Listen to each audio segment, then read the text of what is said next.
much. Well then, welcome everybody to the Tuesday version of the Yamhill County Leaders Roundtable.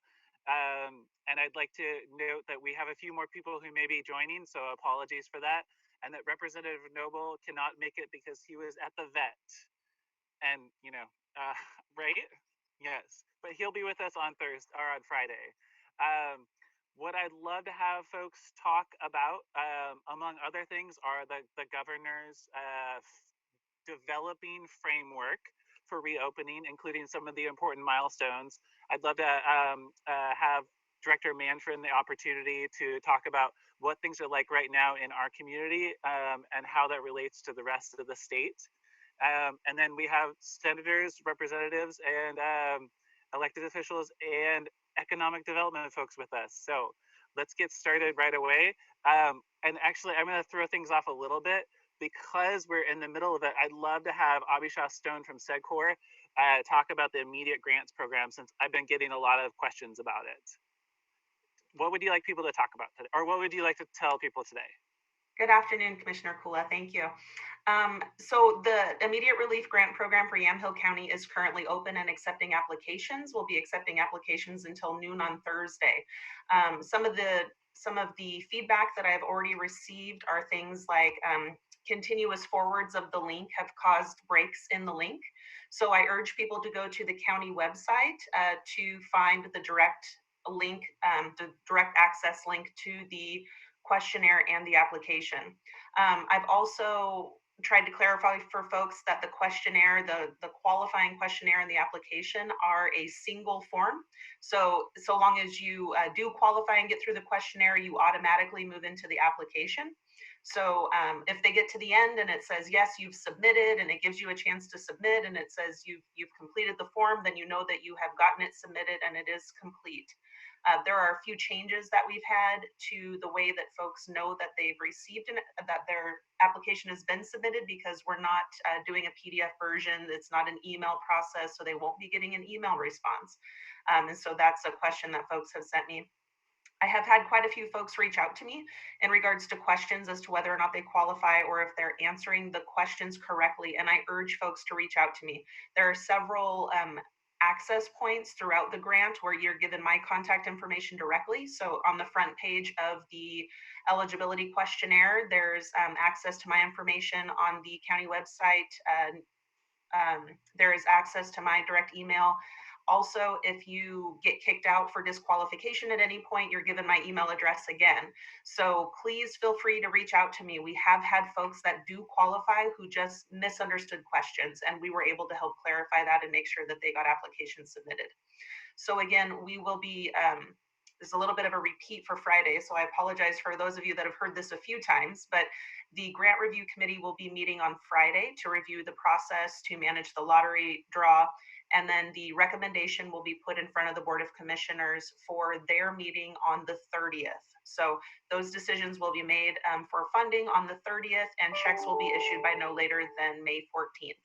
So I encourage everyone who thinks that they might qualify to please log in and at least go through the questionnaire and determine whether or not you're eligible. If you have any questions, to reach out to me. I am really eager to hear from some of our representatives about any new information regarding the opening of Oregon, the reopening of Oregon.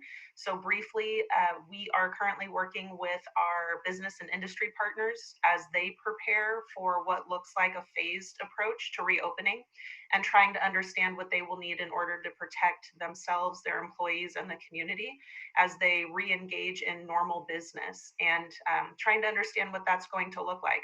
We are still actively connecting business to business for PPE supply. We have a lot of local suppliers that are still trying to connect with folks and businesses who need those materials.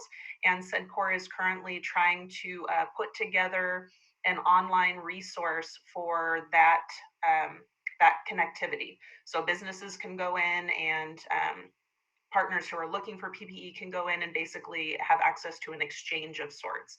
So I'll be sharing more information as that develops, but please know that that's something that is high on our list of things to accomplish as this need continues to be understood. Thank you. Are there questions for Abisha? Yeah, not being familiar with the grants, what do these cover, Abisha? Thank you. So this grant, this immediate relief grant, is not specific as you've seen some of the grants be. So we've seen some grant programs that have said this grant is a reimbursement for your mortgage or rent payment for a business. We are not that prescribed. We basically have some qualification criteria. There is a minimum size of business, for example. They must have 15 FTE or fewer. Businesses that are part of a national, international franchise or other corporation don't qualify. So basically, we're targeting small local businesses that have been immediately impacted. If they've been impacted by change of service or closure order, then they qualify for the grant. And they can use those funds for basically whatever they need. We are asking them what they're using those funds for, and we are also trying to track an understanding of what they perceive future need to be for their industry, but they're not prescribed. Okay, thank you. Thank you, Mayor. Yeah, I really appreciate Abisha, the kind of wide net that you're casting and the limited level of response that people have to have. So thank you for that. Any other questions for Abisha? Okay, great. Thank you very much, Abisha. And I wanted to note, I've been neglectful of this. I apologize. I'd like to go. I do have one for Abisha. I do have one for Abisha. Abisha, can you go for just a minute the dispersal of the grants and how the grants were dispersed by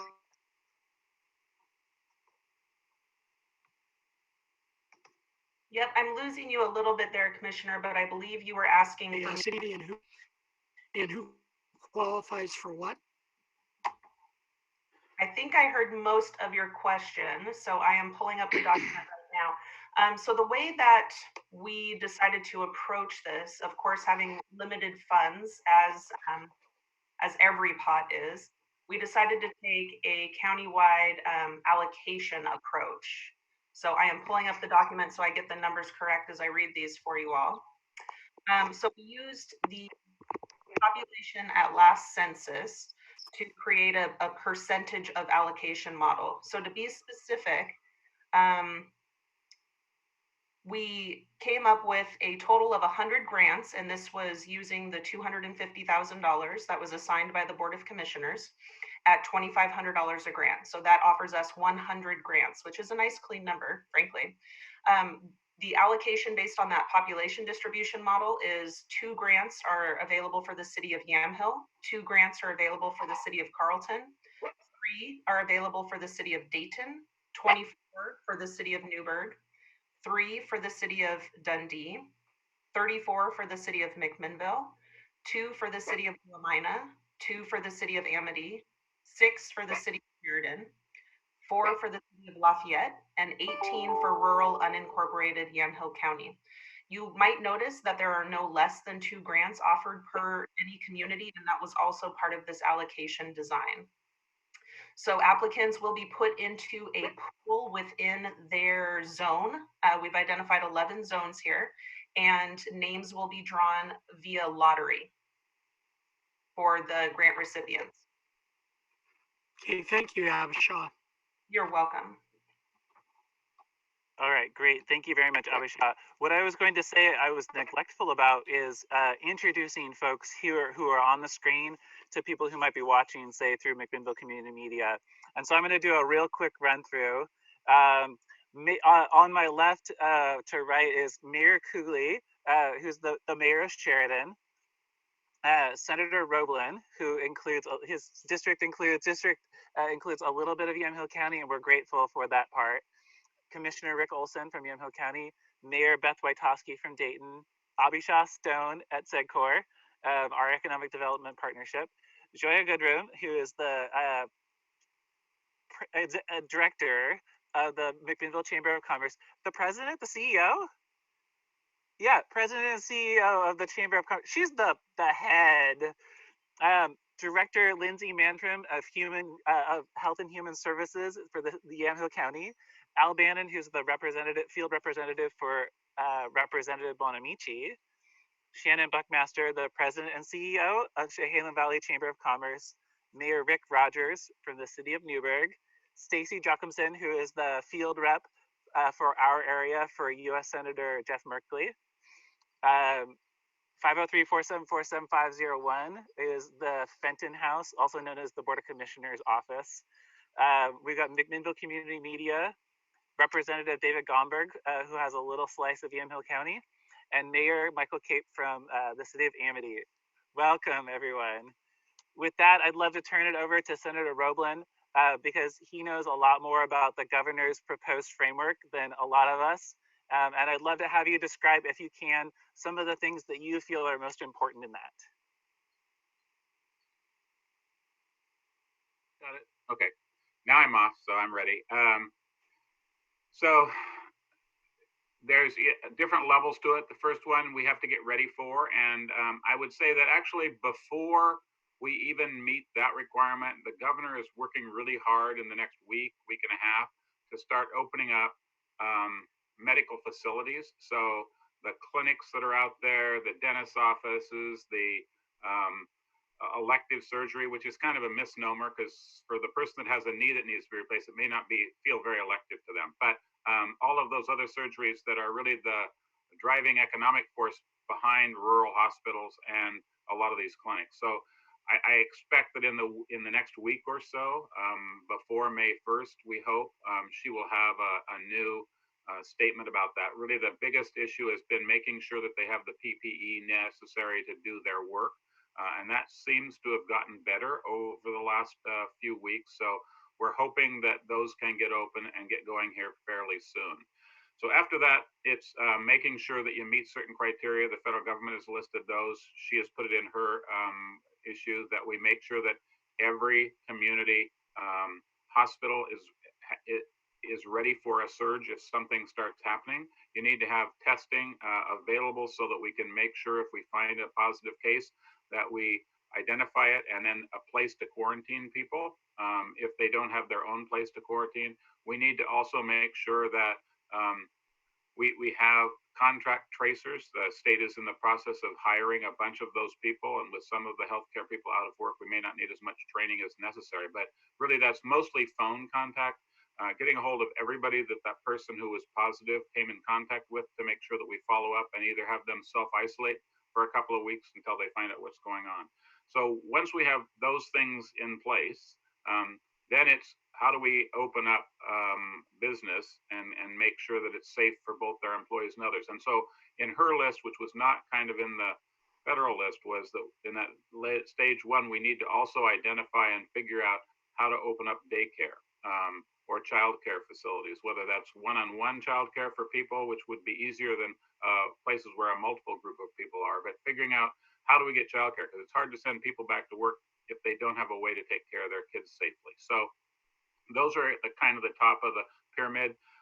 We are hoping that many of the counties are already meeting those. The other one is the decline in the rate of disease in their counties. In some of them, it's hard to do because they've never had any case, so therefore it's hard to decline. But those would be some of the earlier ones, and that's Eastern Oregon. The Southern Oregon coast, we've had a couple now in Coos County. They've all been in a prison setting, so none of them have been out in the community, but we aren't sure what the community spread is and talking to our people. And then we've identified, I think, 3 or 4 people from Curry County who didn't have the testing at the time, so they would come up to Coos County to get tested, and those have been the positive cases that are listed in Curry County. So, and then have a regional plan for the police people that are opening. So do you have capacity? Have you figured out what you're going to do in case of a little outbreak, and how do you control it? So that's that all level one stuff getting ready. The next step is to figure out how to start opening up businesses and which ones they should be. And the conversation has really been around how do we start doing personal care things like haircuts, spas, massage, some of those kinds of businesses which are one-on-one. If the providers have their own PPE and the person coming in can wear a mask and do that stuff, I think there will be a greater dependence on everybody when they're outside wearing masks, because that can be helpful to not transmit from yourself. It doesn't really do the other kind, but it keeps you, if you are sick, from transmitting it to somebody else. And so then there are, I think it's 5 now, different subgroups of the economic advisory council to the governor who are looking at things like recreation and others, manufacturing, merchandise, different areas that they're looking at finding the best practices from around the world as to how to go about opening safely and making sure that you protect both the worker and those people that are the patrons that are coming in. Third, I think there is a real effort trying to be made about how do we keep people, open it up for our communities and have it being used by our communities, not to make an opening cause everybody to want to come visit. So day use in parks and those kinds of things. You know, one of the problems with the coast part is that lots of people like to visit, go out in the sand dunes, do all these other kinds of stuff. We really don't want them all coming to visit at one time because that's not helpful for us. And what we've seen in all of our coastal hospitals is a lot less people showing up in the emergency rooms because we aren't having accidents. We're not having people out on the dunes hurting themselves. We aren't having those other kinds of things. We don't need a whole new rash of them to start everybody as soon as people open the gates and want to come. So day use probably, as opposed to camping sites and opening up all of the hotels and other kinds of stuff. Though many of our hotels are open. They're just meeting the needs of truck drivers and all the other people that are supplying us. That's the other issue, is to make sure supply chains are okay. What happened in the North Coast when the spring break in Washington happened, they wiped out all of their grocery stores, and then it took them a while to get restocked. So making sure that those things are in place would be important. Eventually, we know that schools really aren't going to reopen this year, but we want to get ready for the eventuality of next September. And so getting things in place for that. In the presidential conversation, they talked about having big venues opening up where they can let people sit farther apart, football stadiums, so on. I think that in our state and conversations up and down the West Coast, that's not one of the things we want to open up early, because managing it is the hard part, and trying to figure out how to manage it.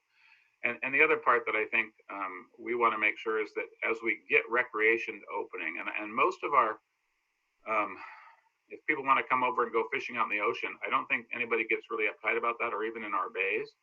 As long as they come, they go out fishing, they get in their boat, and they go back home. It's when they want to stay and we start congregating lots of people that it becomes a problem. So how do we organize those things? How do we figure out retail? How do we get it open? And what does it mean about letting people in? How many people do you put in the store at a time? I think we've done pretty well with grocery stores, and I think they've done a good job of managing it. So if they can learn from those lessons and transfer that onto the other one, I think we'll be in pretty good shape. But it's going to be slow. I think it will be regional, and it will be currently trying to take care of our own people as opposed to opening up to invite lots and lots of other people to come in. So I think that's kind of where we're at right now. Looking forward to bigger and more conversations about that and more information as the governor comes forward. But our real hope is that in the next week or so, we will get our regional healthcare people back online, our dentists and our eye doctors and all of those people, because there's a lot of people who need to have that care taken regularly, and they know how to take care of themselves and their patients. And I think the big problem with PPE is kind of over because of people like you, where we've got local people producing stuff that weren't doing that before. And I think it's getting it out to those people that's important. Our dentists in Coos County started using all of their 3D printers to print masks and stuff and things for people. So, I mean, I think they've all risen up to the occasion to figure out ways in which they can do that. And I think that has made it possible for them to open up again. So that's the closest thing I can tell you to what we've had so far. We are having a emergency board meeting with the legislature on Thursday of this week. We're going to do it through team meetings, which is kind of interesting. So it'll be the first time that we've actually done something like that from our homes. And so that's going to be an adventure to figure out. There's about 20 of us on the e-board, and from all over the state. We have about $50 million that we have access to right now without coming back into a special session. And so the goal is to meet some of the needs that were identified from the committee a long time ago that the governor has not been able to take care of through executive order. And so with about 30 of the 50 million, I think we're anticipating doing some things for housing. We have had requests for hotel rooms to use to quarantine people, figuring out ways for helping farm worker housing and some other kinds of things that weren't really taken care of in the in either the executive orders or the federal legislation. Some more money for small businesses that were unable to get or were not allowed to get any of the federal money. So a little bit of money for that. Taking care to make sure that we give authorization to forestry and to DHS and all these to spend the money that they're getting from the federal government. So they need to ask for a waiver to allow them to spend the money they're getting, so we can do that. They can do that really on their own. We just have to eventually do it. But if we're in one of these meetings, we might as well take care of some of that kind of business as well. I think there's a little spot, some extra money for forest fire severity, getting ready for the fire season, because we need to pre-station airplanes and so on and so forth for that. So I think we're going to take care of a few of those kinds of things, just kind of get ready before we actually have a special session, which I don't anticipate happening until after the May forecast, when we figure out how bad the current recession we're in is and what it looks like for the money that the state has. So that'll be the conversation. If there's any questions, I'd be glad to answer them. I believe that there are, there's at least a couple of questions from Shannon Buckmaster. Shannon, would you like to? Too. Oh, yeah, and then Gioia Goodrum will ask. Thank you again, Senator Roblan, for first of all being so consistently available to our county to bring this information. And I know that we have Representative Gomberg here as well, but we appreciate the state representation. The questions I have are around childcare and then also PPE, raw materials or supplies to help transition. So starting with childcare, is there currently a plan to subsidize childcare providers so that they can keep smaller groups without raising rates? What I'm hearing is that we have several concerns going on with the return to work, reopening Oregon, in addition to the essential service care providers that are already happening now. And that is, first of all, the need to keep those group sizes smaller, which means that each child is less profitable for the business owner. So there will be less tuition to collect for the same amount of care as an overhead. So is there a plan to subsidize? Connected with that, we know that some families who will be returning to work are have less of an ability to pay full tuition. So people are going to be in higher categories of insecurity, financial instability, recovering from that process. But then also, we're hearing a growing concern that some childcare providers are fearful of returning to a work environment even as it's controlled. So there will be fewer childcare providers, still smaller groups, and the same, if not higher, operating costs per centers. So what are the financial conversations that we're doing to compensate for that? So I know that there are conversations going on with the early childhood group and trying to figure out some of those questions. I have not been in any of the meetings that have talked about subsidizing it yet, but I assume that everybody recognizes we're going to have to figure that out before we can really actually fully reopen. The idea early on was that, you know, schools could be sites, teachers are already there. That's going to run out here soon because school's going to be over, but and there's been a little bit of that, but not enough to really do what we need to do for our workforce. So having had a wife who ran a daycare, and I know how tenuous it was to try to keep a daycare going and run rates that barely let you exist, but you wanted to provide a service. And so many of them are out there not making a lot of money on the total number that they could already have. So we're going to have to figure that out. I do not have an answer to you right now with respect to how much those conversations have gone on, but I will make sure that as I get in some of my meetings with the economic group that I bring that up again and make sure that we push more on getting an answer to that, but I don't have an answer right now. Thank you. And thank you for also acknowledging that many of the people who work in this industry are mission driven, right? Yes, they are. They're like teachers. The next question I have, knowing that we're going to have to make accommodations for workplaces to be safe for employees and for guests to those businesses? Are we already looking at supply and demand for plexiglass, gowns, clothing covering, even floor markers, signage? There's going to be a tremendous demand for that supply. And considering what we've learned from masks and gloves, what can we be doing now as a state to make sure that we have those resources available for our businesses? Yeah, I think that's why they broke into the subgroups in our economic advisory committee, was to figure out what that really looks like, industry by industry, because every one of them is going to have a different need. As we found out in, I guess it was South Dakota, with respect to the meatpacking plants and some of the others, that especially when you put a lot of people together and you have common eating places and all these other kind of stuff, you have the real chance of running rampant fairly quickly without knowing it. And with both the early childhood and the others, a lot of the young people are asymptomatic. And so one of the big problems that we were having with schools before we closed schools was that our teachers were starting to get sick, not just from that, but from the type 2 flus that we had going around.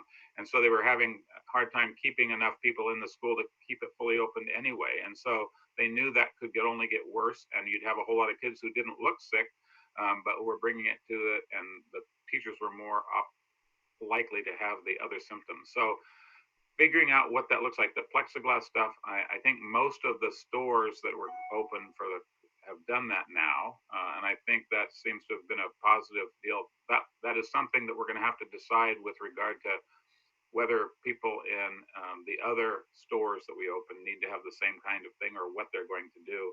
And we don't have a lot of money at the state to subsidize all of that. So figuring out what to do with the federal money that's coming in and how to have that conversation is part of what's going on, I believe, in those subgroups that with the governor. And our counties and others are going to have whatever money comes to them.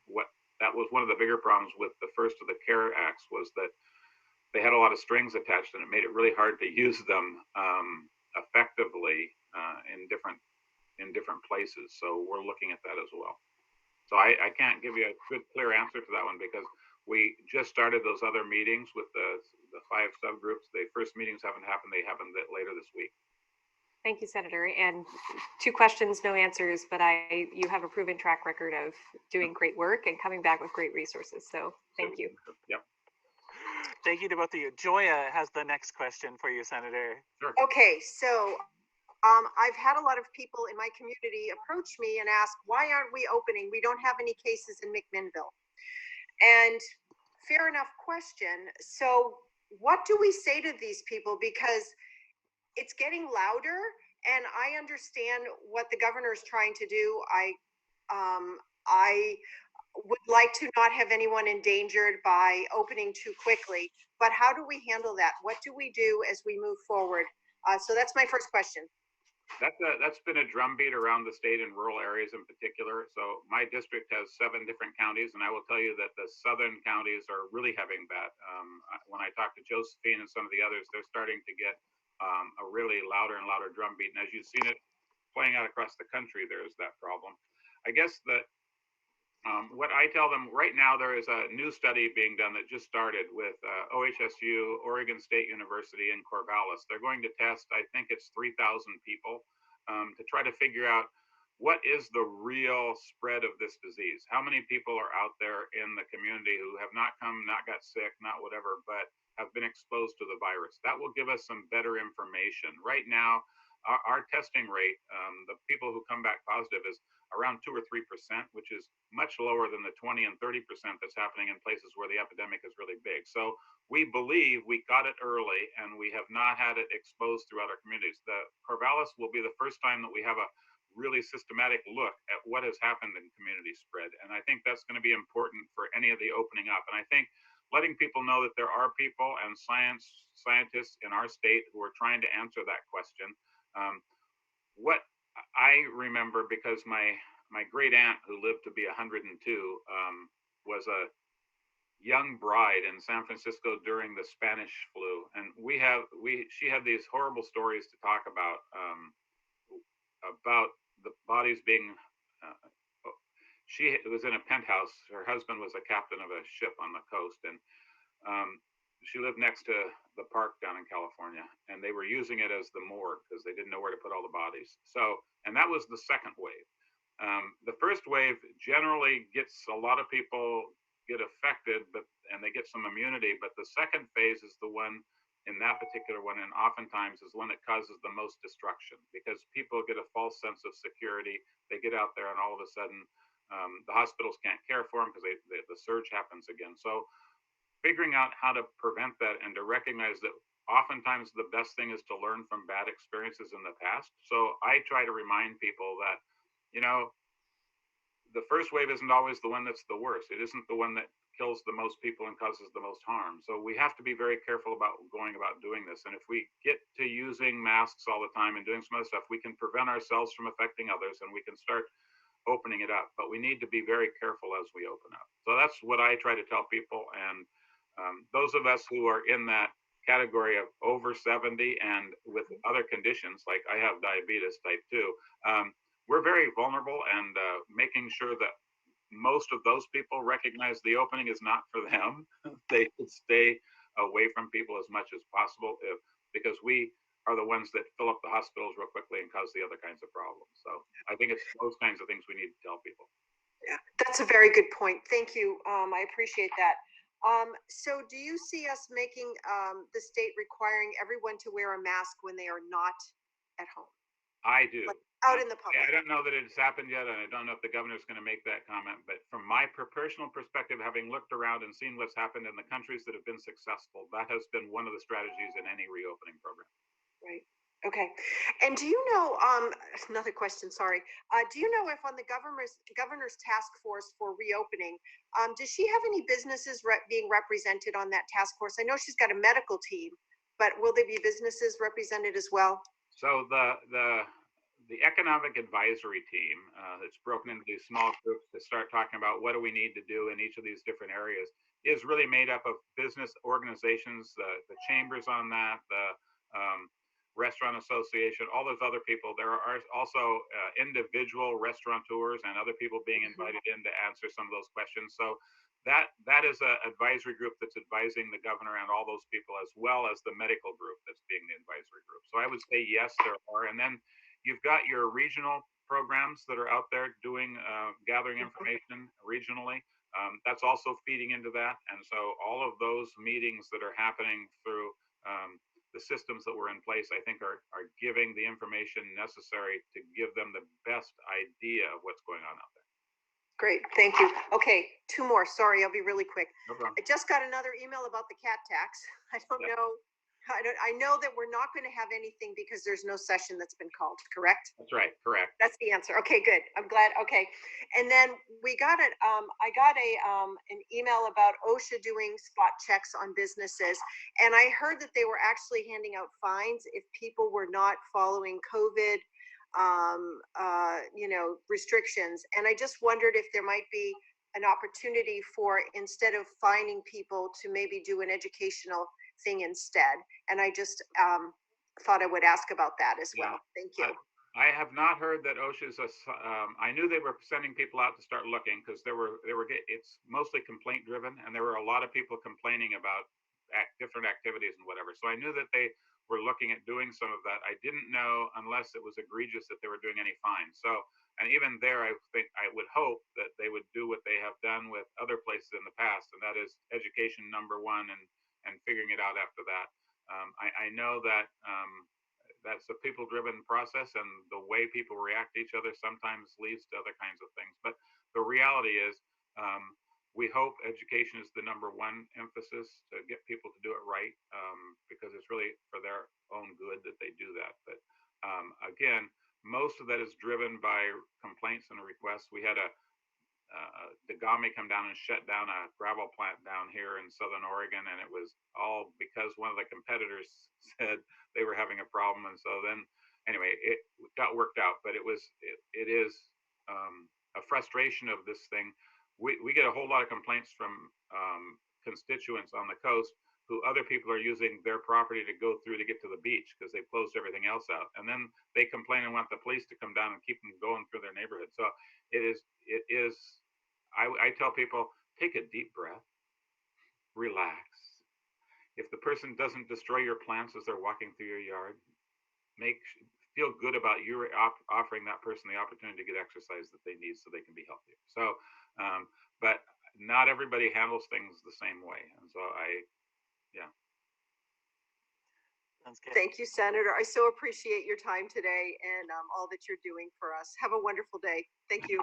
Michelle. And Senator, it's definitely great for people in the county to hear from you. So thank you, and especially the questions that are generated by our economic development and business leaders Well, here. It is right now on the edge, and I think the governor understands that. Those of us who have talked to her and to her advisors are really being very clear that people want to come out. The scary part for us is every time I get in a conversation with my senators from the Valley, they want to come over and go on the sand dunes, and we don't really want them to come over. They come over and they buy everything out of our stores, and they take other kind of stuff, and we would rather they stayed over there in the Valley. But it is one of those kinds of things that any kind of opening up creates opportunities for other people who have been pent up for a long time to want to get out. So we understand that, and we've got to figure out how to go about making sure. I know that when I do my walks around town, the city parks are all open, and I watch people quietly walking carefully and apart, and I've really been appreciative of that. But all of us that have dogs understand we got to get our dog out or it's going to die, or tear up the house. So getting them out and getting on these long walks, you get to see all these other people out there with their dogs walking, and people are being pretty respectful right now, time-wise. But it is time. There's one more question, I believe, from Shannon Buckmaster. Go for it, Shannon. Thank you. Shifting gears a little bit, Senator Roblan, could you comment or reassure us on the process for unemployment claims? I'm hearing especially from gig workers, contractors, and self-employed, that claims have been rejected. They've filed the entire claim several times on a consecutive weekly basis. There's not a confirmation message even for the weekly refiling of a claim.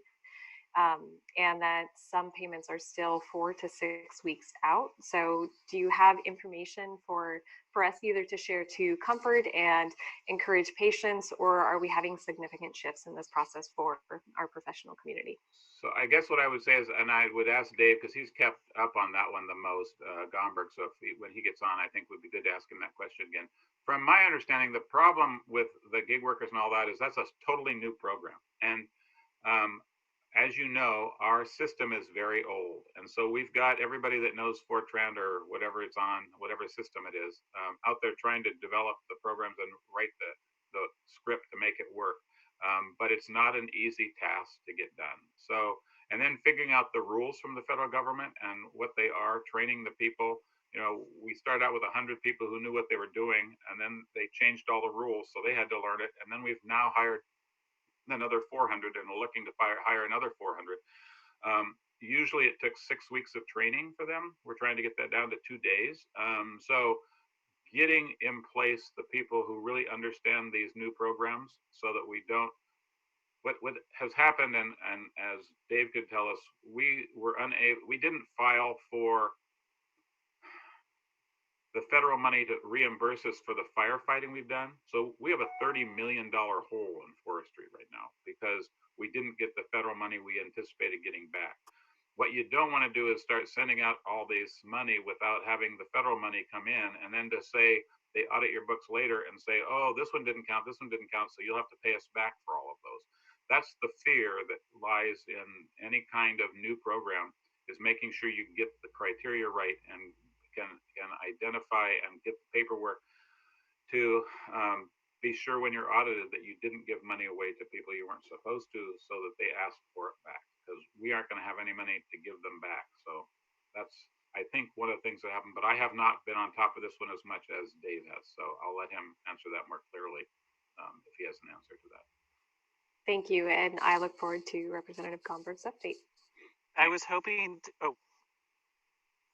to go to Representative Gomberg actually after Director Manfrin to make sure that we get as many questions directed at her as possible. But I think let's do that if Director Manfrin has the time. Director Manfrin, do you have the time to wait a moment? I do, okay. Absolutely. Then let's go to Representative Gomberg and he can update us and the community on those programs. Well, thanks so much. First of all, my camera stopped working. Am I coming through on the audio for all of you? All right, I see heads nodding. Yeah. So I don't want to talk too long if you're not hearing me, and I don't want to talk too long if you are hearing me either. Well, that's good. I'm getting a call from the Speaker of the House, but I think I'm going to put her aside for just a moment. Goodness. All right. Well, that tells you how important all of you are to me.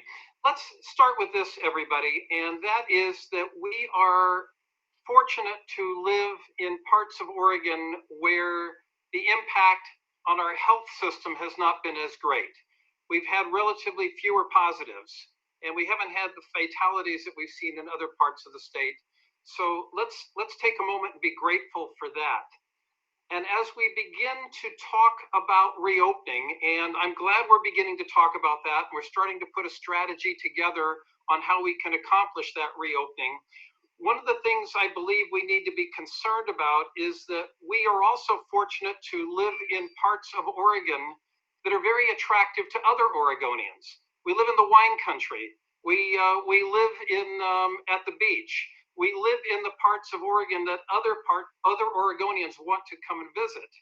So as we open, we need to be very cautious that we are opening in ways that benefit our local residents, but don't at the same time throw the floodgates open for people from other parts of the state where the risk is greater to come and share that risk with us. Did I say that in a clear way? I think it's a great concern right now while we're closed, and it will become a greater concern as we begin to open up. And the question was asked, what do we say to people who are anxious? I think the best answer to that is that we're being successful right now. We have managed to flatten the curve. That was our goal all along. If we misstep as we begin to ease up, then this epidemic is going to last longer. It's going to have a greater economic consequence. I heard somebody say the other day that if you jump out of an airplane with a parachute and the parachute is deployed and begins to slow your descent, that is not the time to take the parachute off. And we need to make sure that when we begin to reopen, we do so very carefully. Senator Roblan talked about the fact that the emergency board is going to be meeting on Thursday. For anybody listening in and is not entirely clear on what that means, let me say that the emergency board is a subgroup of the legislature which is empowered to spend money when the larger legislature is not in session. And we have, as the senator said, about $50 million, and there are proposals now to spend about $30 million of those dollars this week. Let me say to you that Yamhill County, particularly the southern portion of Yamhill County, is fortunate to have two voices on the emergency board, Senator Roblan and myself. You will recall that we represent Sheridan as well as portions of Polk, Tillamook, and Lincoln counties, the senator going on further south. But both of us sit on the emergency board and will be able to bring your concerns forward there. The agenda has been posted. The details of that agenda have not been posted, which is what I suspect the speaker was calling me about just a moment ago, and I'll be calling her back as soon as I'm finished chatting with you. But I'm looking at the agenda right now, and that includes safe shelter and rental assistance, to address the question of what we do when people can't pay their rent, and that means that their landlords aren't able to pay the mortgage. There is money put aside for emergency business assistance, money for emergency housing for victims of domestic and sexual violence. There is an allocation for Oregon worker relief, hospital stabilization, and fire season costs. And the senator touched on one of my great frustrations is that we're putting money into our forestry department to fight forest fires, in part because we didn't ever get around to seeking reimbursements from the federal government for money they owed us for the last fire season. $100 million in bills we haven't collected on. So while we're waiting for those federal dollars to come in, we need to put more state money in at a time when state dollars are spread very thin. A quick note about how thin our dollars are spread. I want to remind you that with people not working, that fewer people are going to be paying income taxes, which is going to affect our general fund and affect everything from healthcare and education to corrections. But we're also not playing the lottery, which is going to affect our economic development funds. We're not driving as much, and even though the cost of gasoline is way, way down, because we're not driving, we're not collecting those gasoline tax dollars that are necessary for maintaining our road system. And we're also not putting people in our hotels, which means we're not collecting those transient lodging tax dollars that are so very, very important for our local communities and particularly for future promotions. So I was going to leave it there, but the question was asked about what's going on at the employment division. And the answer is that we've got good people who are working very, very hard and have a great deal of empathy for the folks that they are trying to work on behalf of. And that's a very, very little comfort to people who are out of work, who aren't sure how they're going to pay the bills and can't get through to anybody on the telephone with their questions. So that is the challenge that we've got right now. They began with 100 workers handling claims. They are now up to 450 and looking to add another 400 in coming weeks, which also means that 3 out of 4 people currently working there is new on the job. I read a report this morning that of the 300,000 claims that have been filed in the last 4 weeks, that we've now gotten to about 2/3 of them. We still have problems with error messages popping up, and that's particularly acute in those new areas that didn't qualify for unemployment previously, but now do under changing federal rules. And that particularly means the self-employed, contractors, and gig workers. So when they are filing, they're getting error messages. They should continue to file, and eventually those processes will go through. I think the greatest challenge that we face right now with unemployment compensation is not the amount of compensation or the number of people that are covered, but rather the cash flow issue. Now, I say that because people are going to get their benefits. They're not going to lose that 1 week waiting period that we previously saw, and they're going to be augmented by an additional $600 per week. But it's taking weeks to get those claims processed, and that means that people are worried about how they're going to pay their rent, how they're going to buy food, how they're going to take care of their children, even though the benefits are going to at some point get to them. It's a horrible cash flow issue, and I think that that's something we all need to be aware of as we deal with folks in our communities that are applying for benefits and will qualify for them, but don't know when the check is actually going to arrive. So I'm going to take a break at that moment, see if there's any additional questions. Senator Roblan did a great job of providing a lot of information to you and answering your initial questions. Is there anything that the two of us did not cover? I have a question. Perfect. And this is Gioia with the McMinnville Chamber. So thank you, Representative Gomberg. I appreciate your update. And I was especially taken by what you said about our taxes not being collected because of the, people are now unemployed, so they're not going to be paying payroll taxes, no gas taxes, no lottery funds, and of course, no hotel taxes.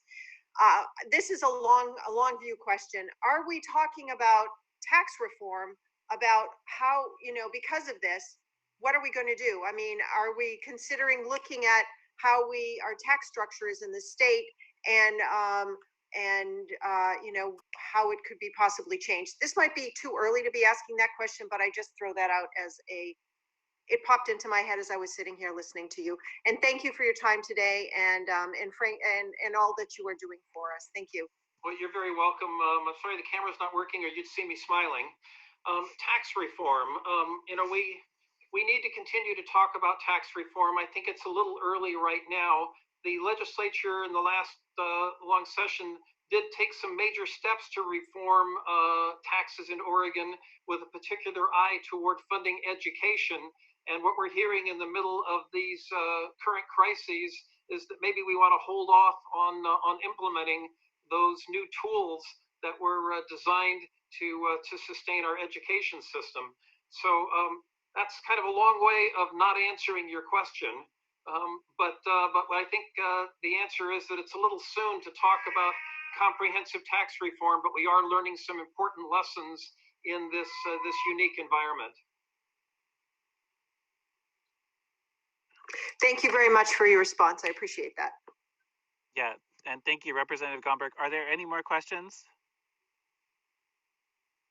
One question that Shannon, Buckmaster, and I kind of went back and forth on, Representative, is I understood from the Employment Department that they were planning to have a separate form and process set up by the end of the week for folks who file 1099, gig workers, independent contractors, sole props. But it sounds like currently it's just the standard form and then an extra review. Do you know anything about that? Well, I understand that there are efforts underway. I didn't hear any firm deadlines. If I did hear them, I would frankly be a little bit skeptical, given the track record that we've got, the error messages that we've been receiving. But yes, there are efforts underway to clear up the ambiguities of the newly qualified people, that is the contractors, the gig workers, and the self-employed, and make sure that their claims go through as well. Okay, great. Thank you very much. Any other questions for Representative Gomberg before we go to Director Manfrin? All right, thank you very much, and don't forget to call that person back. We need it around here, so. And all right, thank you, Director Manfrin, for joining us once again. What would you like to tell residents of Yamhill County? And then I will open it up for questions from the panelists. Sure, I'll go quickly so that if there's questions, I'll be able to answer them. I know we don't have too much time.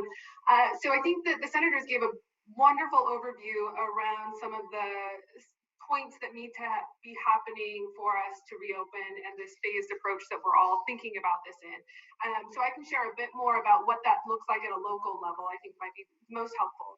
One is we are daily looking at two things. One, our overall case rates, so the number of cases we have in Yamhill County. And I will say that there's a lot of misinformation and some rumors around where those cases may be. And so just want to put it out there that all of our cases are not in one city. Like there's a lot of, I see a lot of messaging around. So just wanting to get that out there because we don't want people making assumptions that put themselves at risk. So just do a little bit of education there. But we're, in addition to looking at the daily case counts, we're also looking at daily what we call influenza-like illnesses in the hospital. So those are people going into the hospital, the emergency departments with influenza-like symptoms. That's just the term we've always used for it, but that could also be COVID-like symptoms, right? Because those are very similar. And so what the governor wants to see is both a decreasing trend over the course of 14 days of cases, as well as a decrease in those influenza-like illnesses. And both of those pieces are really critical. And so we are every single day watching that and monitoring that. We're lucky to have an epidemiologist on staff who's able to help really assess those numbers and get that data to us in a way that's very digestible. The other things that are going to be happening that Senator referenced were the case contact investigations, or contact tracing sometimes called, and then increased testing. Those are two sort of prerequisites that we need in order to feel confident that those numbers that we see are accurately reflecting what's in the community. I want to assure the people of Yamhill County that even though there have been some places in the state that have had to decrease the amount of contact tracing just because of the large numbers they've seen, in Yamhill County we have been able to follow up on those 100%, every single one, within a very short time frame, and connect with those people who may have been at risk because they were potentially exposed, contact them, provide them with any sort of medical guidance and advising them on what they should be doing. So we will certainly be continuing to do that. We are prepared to ask for additional resources from Oregon Health Authority if we need to, if we begin to see more tests positive coming through and need more support. So at this point in time, we've been able to manage that within our own team, but are prepared to make an ask if we need to. We are also working with our primary care providers to expand what is currently being allowed as far as testing, or what's really been happening. Largely, most of our clinics have been doing tests only for those who have been symptomatic enough to warrant medical care, although we are seeing that gradually change across our clinics, and we are now moving into this other phase of testing where we are opening that up more broadly and hoping that people, even with mild symptoms, will be able to get tests. Now, the other component of that, of course, is the testing capability has to be there within our community. Right now, the labs are fully capable of managing the number of tests that we anticipate. We are still having some supply chain problems with the actual tests themselves. So the nasal swabs, the things that you transport them in are still problematic in some areas. And so we, public health is working really closely with all of our healthcare providers to try to reallocate. So for those clinics that have a ton of those, helping get some of those shifted over to places that may not, so that people can be testing all the people in the community that need to be tested. Public health, we are anticipating getting a small number of tests that we can replenish on a weekly basis, and are working again with our healthcare providers to understand how best we can use that. Is that something that we should be testing people ourselves, or is it best for us to be able to push that supply chain out to our providers and have them do it? I think there might be some of both of those happening depending on the clinics and their own capacity with staffing and things like that. So we are working to make sure that all of those things are in place as soon as possible. And I'm happy to answer any questions that folks might have. I think that Abisha Stone has one question regarding businesses and reopening. Yeah. Thank you, Director Manfrin. I mean, I really just appreciate all the work that your team and department is doing. And this is such an unprecedented time and also really just puts you to the races. So thank you so much. Thank you so much for the work you're doing. So my question is regarding businesses, and we're getting a lot of questions about how information will be disseminated, how direction will be offered, you know, once these subcommittees or subgroups put together best practices, essentially who will be issuing that document, and then how the businesses will know how to proceed. So this question that I just shared is how did I phrase this? Let me just think through it. So businesses are wondering, after they reopen, they're likely going to be required to manage contact tracing for any of their employees who end up turning up with the coronavirus symptoms. But that also puts them in a position of being quite concerned about managing HIPAA regulation and any sort of requirements that they might have that put them in a place of liability. Let's put it that way. So how will they be receiving direction? Who will it come from? And will there be a clear recommendation of approach to help limit their liability as they're sharing medical information about their employees? Yeah, so certainly. So I would say a couple of things. One, HIPAA is really only something applicable to healthcare providers. So employers do not fall under HIPAA. And actually, it's a bit of a misunderstanding that the work that public health does related to communicable disease actually doesn't fall under HIPAA either. It has its own statute and regulations as far as what we're able to share and what we're not able to share with the community. But it's an important question, and whether it's HIPAA or something else, there are still those rules and regulations around what can be shared. And so likely what's going to happen, I don't anticipate much changing from what happens now, which is when we have a place of employment where we need to contact because there is a potential case or there is a case, we connect directly. Generally, we connect with the person themselves, but in some situations where it's a large employer or things like that, and we've had a handful of those examples over the course of the last few weeks, we generally work with the HR department. They understand those rules and regulations related to that. If those businesses are ones that are small enough that, you know, they have the one person that sort of does everything, including HR, we will certainly walk them through what our specific recommendations are. And we also make it really clear, these are what we are requiring. So this person cannot come to work until this date, or this person and these people cannot come to work until this date. And then we also will make some recommendations and make it really clear around what are requirements and then what are recommendations, and then try to support them however we can in order to have them, you know, enforce and put in place those recommendations if they choose to do so. But generally the guidance will be pretty specific, and it's based on what we know from the person who is ill, so the person that is diagnosed with COVID-19, and what their work setting looks like. Who have they been exposed to? What does that exposure look like? How long is it? What type of exposure? There's a lot of different things that go into making those recommendations or those requirements of having certain people self-isolate. And so all of that direction would be given to the business. Thank you. That's very helpful. Great. Other questions? It looks like Gioia Goodrum has a question for you, Director. I do. Two questions, actually. And thank you for being here today, Director Manfrin. So when someone has been diagnosed How do you know when they're not contagious anymore? And second question, I actually know someone who was told she was COVID free, and yet she had all the symptoms. So how do we know whether she really had it or not? And how long should she self-isolate? It's a very tricky thing, I think. And so I'd like to have some advice from you. Thank you. Yeah, absolutely. So a couple of pieces to that question. I think initially what we say is you should always consider yourself contagious until you have been symptom-free for 72 hours. And that is symptom-free. So no lingering cough here and there, just truly symptom-free, which can take a while for certain people. And certainly we can see that be a fairly long process.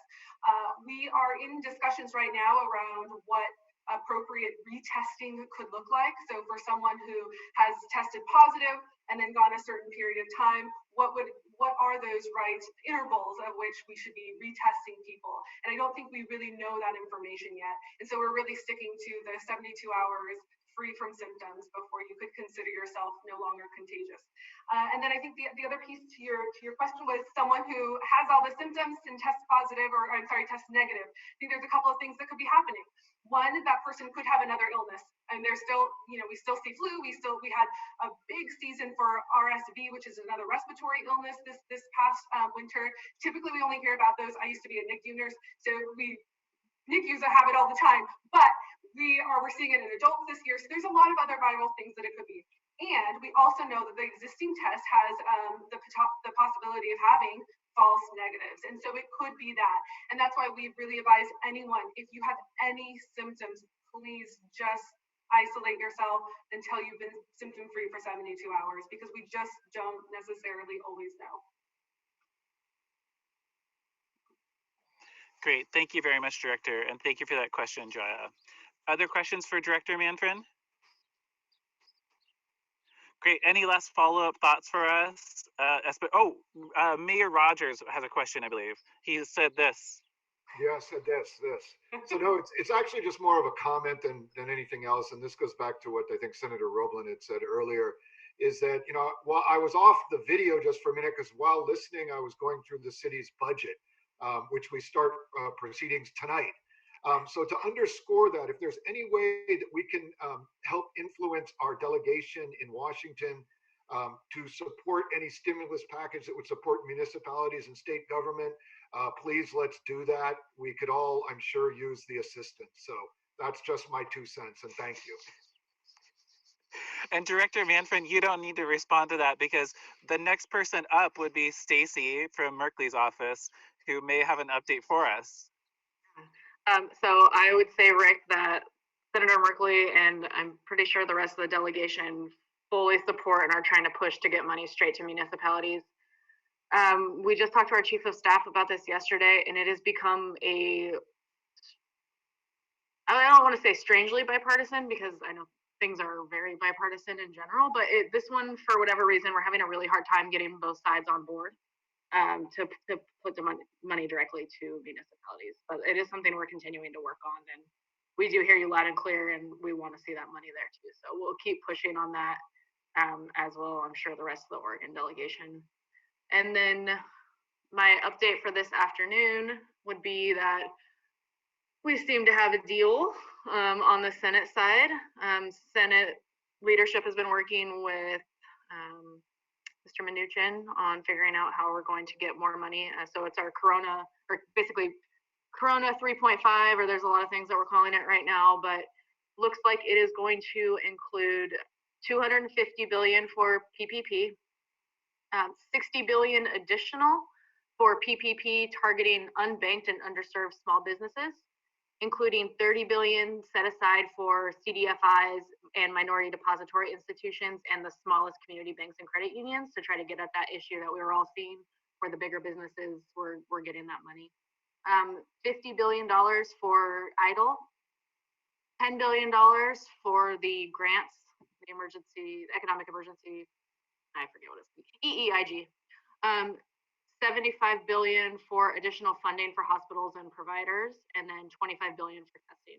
So you've probably seen that a lot of the dialogue was, the reason it has taken so long is some of Congress wanted to push through just the 250 billion with no parameters, and there was debate over that. So we were able to get a little bit of what we wanted in that bill. So really targeting that money for the harder served businesses, and then more money for hospitals. And we're going to try to push to get that money to rural hospitals. So that would be my update. And we'll be sending along more top lines later with more information as it comes through for the day. But we expect Senate to pass that today, and then go over to Al's team in the House Thursday, maybe. I'm not sure. Yeah, that's right. We're expecting Thursday. That's what I've got. Unless there are follow-up questions, I was going to go directly to Al so that we can have a little bit more of a dialogue there. Oh yeah. Go for it, Al. Okay, all right. We could probably tag team the questions anyway. Stacy did about the update that I was going to give. I don't have much more to add except for to reiterate that it will be in the House on Thursday. And this is just a interim emergency funding package, and the next full fourth stimulus package is still in conversation and should be coming soon. End of the month, I think, is the tentative deadline, although everything is in flux right now. But we know that this is not it's not comprehensive of everything that we've been hearing, and the fourth package will hopefully be filling in a lot more of the gaps. All right, thank you, Al. That's about it for my update. Yeah, no, that's it. I have a question. It looks like Gioia has a question for you. I'm very talkative today. Al and Stacy, so appreciate both of you, and of course, our senator and our representative. Just wondering, will chambers of commerce be included in the fourth bill? Because we had been excluded, and ostensibly because we do lobbying, but we don't. So I'm hoping that that there's some clause in there so that chambers of commerce can at least get some of the PPE or some other kind of assistance through this time, because we're suffering and we're on the front line, trying to help all of our businesses stay afloat. So I'll leave it at that. Thank you. So I would say, Gioia, I don't think we know what's in it yet. Or is even starting to be in it yet, but I can tell you that that's part of the conversation right now. I know the whole delegation has heard that concern a lot, and so that's going to be something that will be part of that conversation. Yeah, that's correct. Thank you. Along those lines, I would also encourage you to consider funding for other types of C6 organizations who do focus on economic development. It would include SEDCOR, right? A corporation or an organization that has been critical to Yamhill County's success in this past year. It would also include our Downtown Association for McMinnville, the Downtown Coalition for Newburgh. It would include the DMO's Visit McMinnville and Taste Newburgh as well. So we're seeing several gaps in relevant organizations that are being denied funding. Thank you.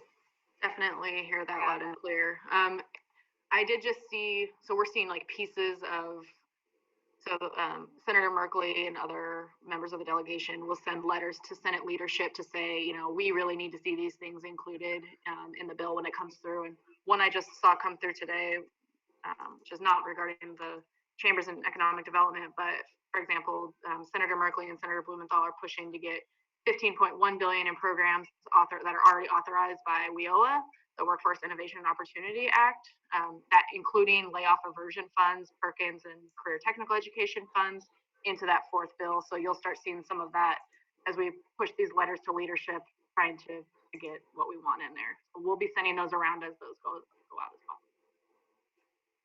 Yeah, and Shannon, I just want to take this opportunity. I appreciate your input on that. And as Stacy and I have said, the fourth package is still in conversation right now. And so this is a great opportunity to elevate what you're hearing, what your needs and concerns are. So anytime you're hearing, whatever you're hearing on the ground, please contact me, send it to me, and I'll make sure that I communicate that directly with the Congresswoman, and she will advocate with that with the caucus. So.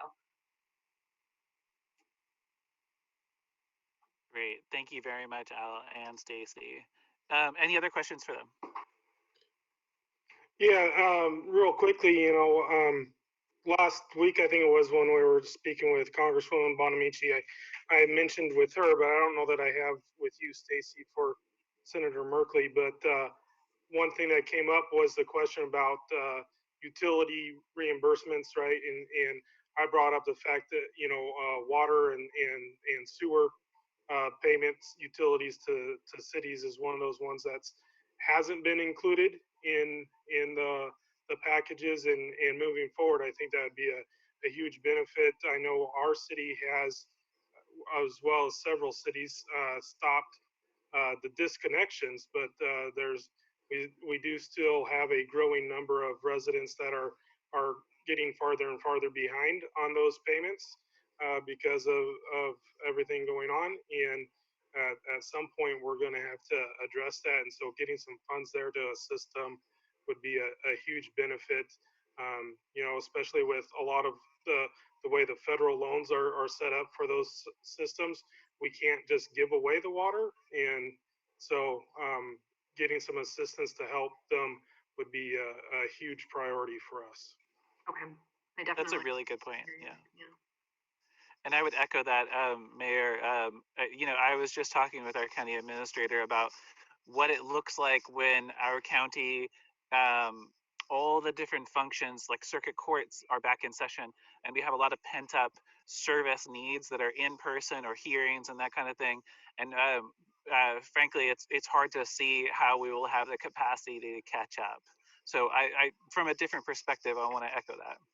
Yeah, it's going to be a lot, and I will make a note of that and send that up to our legislative team too in DC. And that does remind me, we saw a notice coming through from USDA too, that they're offering temporary payment deferrals for communities that have community facility direct loans out. And I know deferrals are sort of a double-edged sword, but just to throw that out there, they are offering that currently.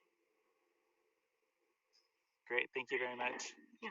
Well, unless there are further questions, I'd love to go on to mayors. And let's begin with Mayor Cooley of Sheridan. What would you like to tell people in the community and hear arrayed on the screen? You know, again, we appreciate the people practicing social distancing, and we had our first virtual council meeting last night, so that went well. So, you know, we just want to encourage people to continue what we're doing, and I love the parachute analogy. That was great, so thank you. But thank you to all of our community for keeping us all safe. Great, thank you very much, Mayor Cooley. Mayor Witoski, what would you like to tell the residents of Dayton, and how is school going? You'll have to excuse how often I'm looking down. I'm responding to emails from my seniors who are frantically trying to figure out if they're graduating or not because they know I just finished their class audits. So you want to come back to me maybe in a minute? Sounds great. Mayor Rogers of Newburgh, what would you like to tell people in the community? And also, perhaps even more importantly, what parks and areas are open for people in your community? What? I'm sorry. What was the question, Casey? I couldn't hear. I'm sorry.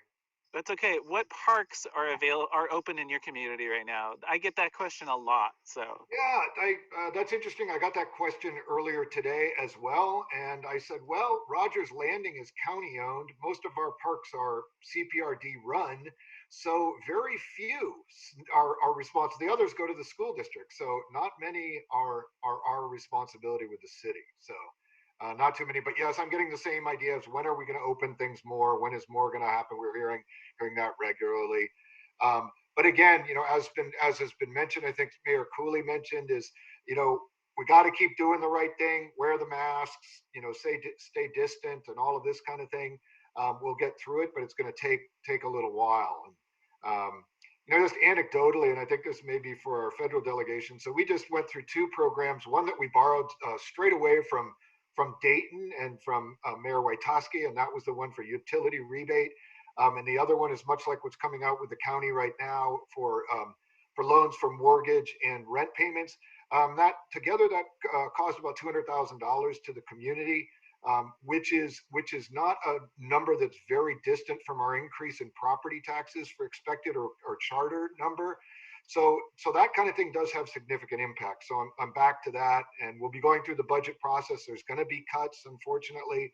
We will lose a couple of staff people, but hopefully we can, get through this in the near future. But otherwise, Newburgh is showing its character, and people are trying to do the right thing, and we just got to keep it on. So thank you. Great. Thank you very much, Mayor. Mayor Cape Amity, what would you like to tell people both in your community and here? Yeah, we're really trying to work on looking at the CARES Act and the package, the 3.5 package, to see what we can do in preparation for that to get things ready, and more importantly, the fourth package and trying to establish programs and compile things to be prepared for that. I keep hearing things, lost revenue is one of the big keys. So trying to get things prepared so that we can apply if and when those programs become available and are applicable to us here in Amity. So other than that, we're just continuing on. I believe all of our park spaces, including the schools here in town, are officially closed. But we are working on moving ahead on a project to make the repairs in our city park, so that once it becomes open, and then we can have a really nice facility after some damage from a storm. So I think that's about all I got.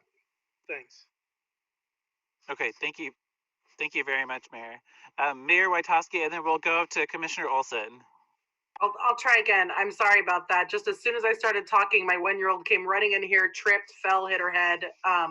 Of course, the second I tried to speak. So my dog will probably start barking in a minute because he can hear that I'm talking. So school is, we're starting to kind of smooth some things out. We've got lots of staff meetings. We're really, the big struggles right now, of course, we have most of our direction from ODE, even though we don't love all of it.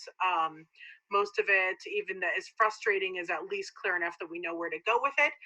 So the remaining challenges really are reaching families and kids who are not responding to calls and emails, not logging into their Google Classrooms, and trying to make sure that we can get at least social emotional checks with those kids and make sure that they're having their needs met one way or the other, and not necessarily focusing on academic growth, but just personal safety at a bare minimum.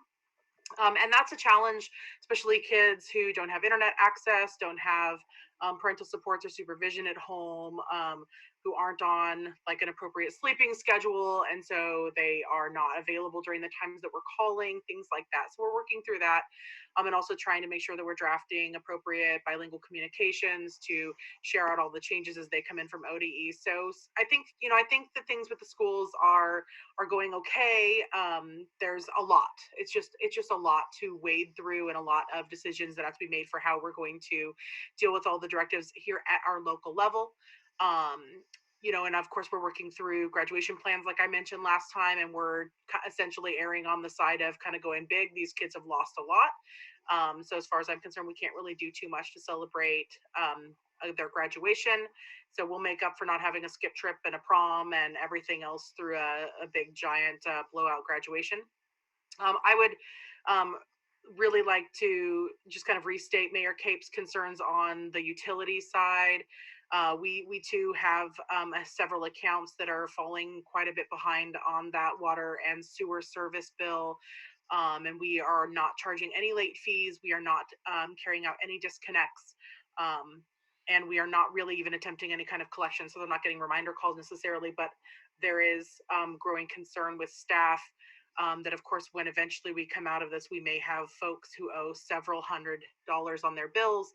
And if they can't pay them now, climbing out of that might be a really big challenge. And I'd love to have some help or suggestion from our state and federal legislative delegations to let us know if we might see some relief, or if that's something that we need to work through on our end. Right now, we are looking at like our rebate program. We are funding the lost revenue from that with our 30% discretionary TLT dollars, but we don't have a lot of payers into that. So our fund is relatively low, but we're hoping to cover most of that shortfall with those dollars. So that's a suggestion for other leaders. If you haven't looked at that fund, you do get discretion over that 30%. But that might not, I mean, obviously it's not going to be enough long term to kind of cover this gap. It's really unfortunate to hear Mayor Rogers talk about having to lose a couple of staff. You know, we're going to have to look obviously really closely at our budget and probably have some changes in services as well. And that's really concerning for a city of our size, especially where we are so bare bones to begin with, and losing staff for services, even having to reduce library hours, things like that can have a really big effect, especially looking at it with an equity lens. When we lose library hours, that means, you know, you might have a family, you might have somebody who's trying to apply for employment and they now don't have access to the computer with internet, or a kid who's trying to earn their GED and they don't have that access to internet. So those things, you know, really weigh heavily on my heart, and also on our budgets. And so we do have to keep all that stuff in mind. I also want to share out a little bit of my experience with some economic recovery things. Like I've mentioned a couple times, my family has a nursery, and I've been pretty aggressively going after anything that I can to try to help keep my grandmother afloat, so that we don't lose business. My family's been operating for almost 100 years, and man, there are some hurdles out there. We did finally get through on the county application, but the U.S. Chamber of Commerce one, we couldn't. I tried about every 15 minutes for hours and hours, and eventually it said, sorry, it's done, after the system had crashed, and I was getting the spinning wheel of death while it tried to load pages all day long. So things like that, you know, that's a really big disappointment.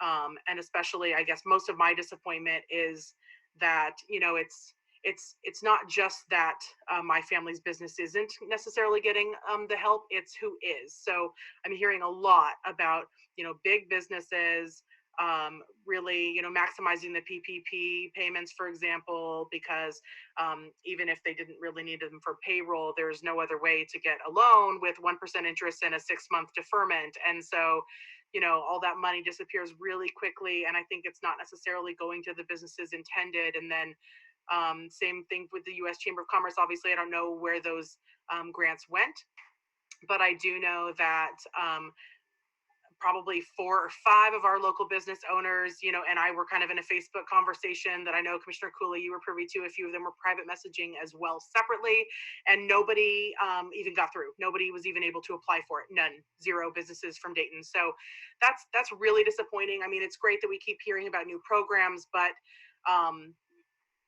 they're not reaching rural Yamhill County. My residents aren't benefiting from them, even though they're spending hours trying to reload pages and submit applications that are unfamiliar. You know, it's hard when applications aren't released until they're due, or until you can submit. And so there's also sometimes, you know, the frustration with, oh, I didn't know I needed that information. So some, you know, more upfront transparency on what's required is helpful for that sort of thing. But I do want to just express frustration, hopefully that can be passed up. But when we hear, you know, these are small business programs, and then we hear chain restaurants and big businesses that, well, every single office is its own business, so they were able to apply for several millions of dollars just divided into different addresses. Things like that are very frustrating for businesses that employ 4 servers or 5 people who transplant, or you know, or a small business that's, you know, putting together food boxes. It's really hard to hear about, you know, these big chain businesses getting their 10 million when others are asking for 6,000, 20,000 and can't get any help. Yeah, thank you very much, Mayor. I was in a conversation with our county administrator today, and I realized and explained to him that, as far as I could tell, the immediate grant, the $2,500 immediate grant, which isn't even going to be dispersed until the middle of May, for some businesses was the only thing they really had access to in that moment, and it was still a lottery. So I definitely echo that we need to be doing better. Okay, thank you very much. Gioia has one more, or has a comment or a question. No, I have a comment. Mayor Wojtowski, I so agree with you how frustrating. I've heard from countless businesses. I reached out to my contact with the US Chamber, and he told me that they had 15,000 applications that basically, once they came in, everything shut down. They had a flood of everybody in that moment applying. And I think there were a lot of lessons learned. They will not be doing anything more with this, unfortunately. And I think, I think that they had great intentions to help people. It's just, unfortunately, it was not enough. And the need clearly is huge.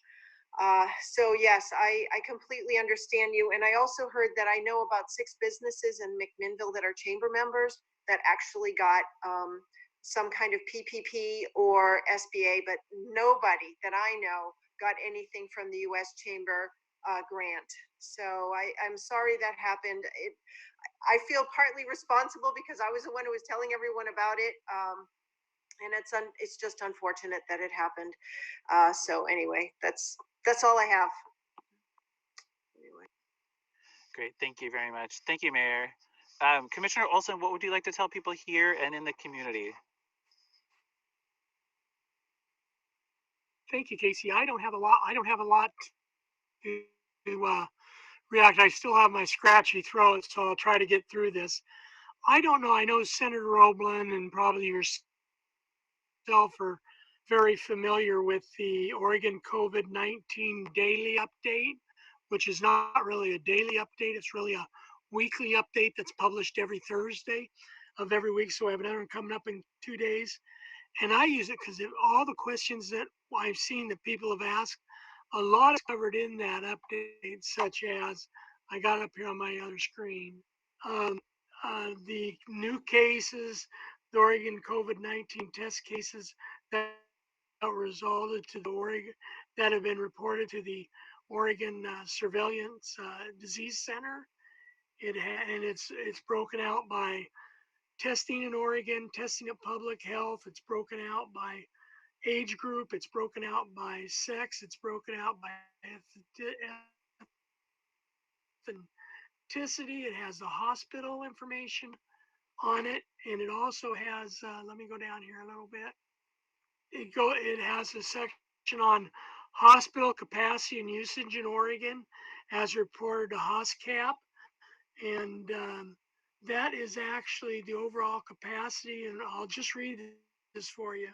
In Oregon, for instance, the overall capacity for ICU adult beds is available. There's 287 total. There's 818. There's 307 patients suspected of COVID-19, and only 132 patients that have it confirmed. So it has all the CAT capacity. It has PPP inventory on it, has a couple graphs on it, and then it also has what I find is the status definitions. They rated non-important or non-impacted, stable, anticipated instability, and unstable.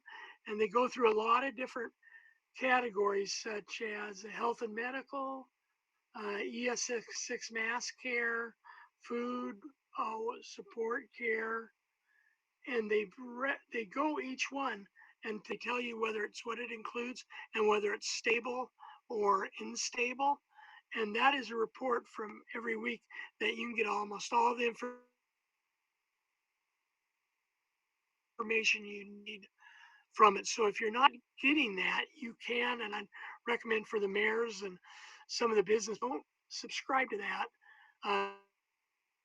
You might want to subscribe to that because there is a lot of great information there. And that's basically all I had to report, Casey. Okay, great. Thank you very much, Commissioner. And I will endeavor to keep this to as close to an hour as possible. But there were some really good details in Senator Roblan's presentation, and I think it's really important to accommodate that. So thank you, everybody, for still being here. We had one question about antibody tests that was directed at Director Manfrin, and I will try to get her back on to talk about the value and the uncertainty around antibody testing going forward.